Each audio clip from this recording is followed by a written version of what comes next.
क्या कोई भारतीय इतिहास में ब्राह्मण रेजिमेंट थी? क्या ब्राह्मण रेजिमेंट का भारतीय फौज में कोई दबदबा रहा है? अगर ब्राह्मण रेजिमेंट थी तो ब्राह्मण रेजिमेंट को क्यों बंद कर दिया गया? अनेकों सवालों के जवाब मिलेंगे आज आपको इस वीडियो में। जय श्री राम दोस्तों।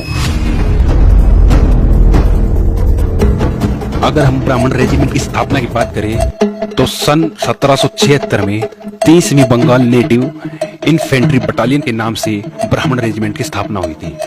दोस्तों, first Brahmans British Indian army की इन्फेंट्री विंग से संबंध रखती थी, जिसको अवध की राज्य से सन 1776 में कप्तान टी नेलोर ने बनाया था। ब्राह्मण रेजिमेंट की खासियत अपने आप में एक अपनी अलग पहचान रखती है। दोस्तों, ब्राह्मण रेजिमेंट अपने युद्ध कौशल के लिए जानी जाती थी।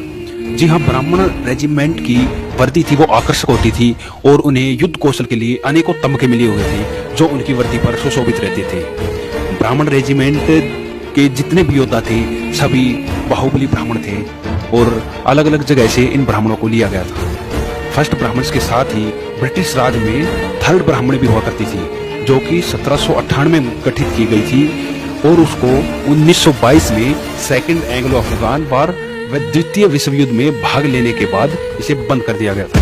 दोस्तों, अंग्रेजों के समय में भारत की आर्मी में ब्राह्मणों की 2 रेजिमेंट थी। एक थी फर्स्ट ब्राह्मण्स रेजिमेंट और दूसरी थी बंगाल रेजिमेंट, जो कि नाम की ही बंगाल रेजिमेंट थी क्योंकि उसमें पूर्वांचल के भूमिहार ब्राह्मणों की संख्या 90% तक थी। इसलिए बंगाल रेजिमेंट को भी ब्राह्मण रेजिमेंट के बारे में ही जाना जाता है। पहली ब्राह्मण रेजिमेंट को बंद कर दिया गया था। दोस्तों, हम आपको बता दें कि ब्राह्मण रेजिमेंट को अंग्रेजी शासनकाल 1931 में ही बंद कर दिया गया था। अनेकों कारण थे इसके, उसी कारणों को हम आगे जानेंगे। कारण नंबर 1 था कि 1857 के विद्रोह में इस रेजिमेंट ने अंग्रेजों के खिलाफ हथियारबंद विद्रोह किया था। फिर 1942 में इन्होंने आजादी मांगते हुए द्वितीय विश्व युद्ध में अंग्रेजों की तरफ से लड़ने के लिए इनकार कर दिया था। दोस्तों, इस बात के लिए साफ साफ ब्राह्मण रेजिमेंट ने मना कर दिया था कि हम दूसरे विश्व युद्ध में नहीं लड़ेंगे क्योंकि हमें आजादी चाहिए थी भारतवर्ष के लिए। ब्रिटिश ये बात समझ चुके थे कि आजादी की लड़ाई में बलिदान देने और इसका नेतृत्व करने में ब्राह्मण ही सबसे आगे है, क्योंकि 1857 में सबसे पहले मंगल पांडे का विद्रोह, फिर नाना साहेब की सेना का लखनऊ और कानपुर की रियासत पर कब्जा और रानी लक्ष्मीबाई तात्या टोपे जैसे महान ब्राह्मणों राजाओं का विद्रोह जो अंग्रेजों पर बहुत भारी पड़ा था। दोस्तों, ब्राह्मण रेजिमेंट ने अंग्रेजी साम्राज्य को बहुत नुकसान पहुंचाया।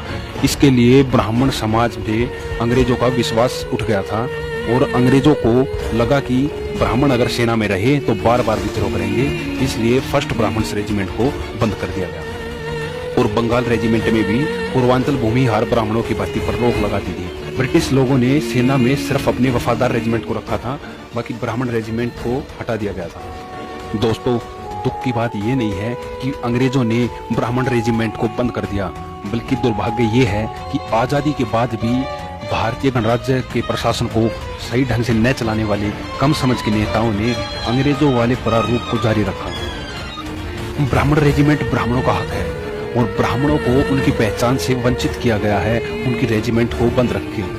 ये एक अपमानजनक बात है कि अंग्रेजों ने अपने डर से कि भारत कभी आजाद न हो जाए, उसी कारण ब्राह्मण रेजिमेंट को बंद किया गया था, क्योंकि ब्राह्मण रेजिमेंट सबसे विश्वसनीय रेजिमेंट थी जो कि अपने देश के लिए सजग रहती थी। ब्राह्मण रेजिमेंट के योद्धा भारतवर्ष के लिए मर मिटने के लिए हमेशा तैयार रहते थे और उसी रेजिमेंट को आज भी बंद रखा गया है। और अंत में मैं सरकार से यही गुजारिश करता हूँ कि लड़ैया ब्राह्मण रेजिमेंट को जल्द ही गठित किया जाए और ब्राह्मणों को उनका सम्मान वापस दिया जाए। तब तक के लिए जय श्री राम, भारत माता की जय।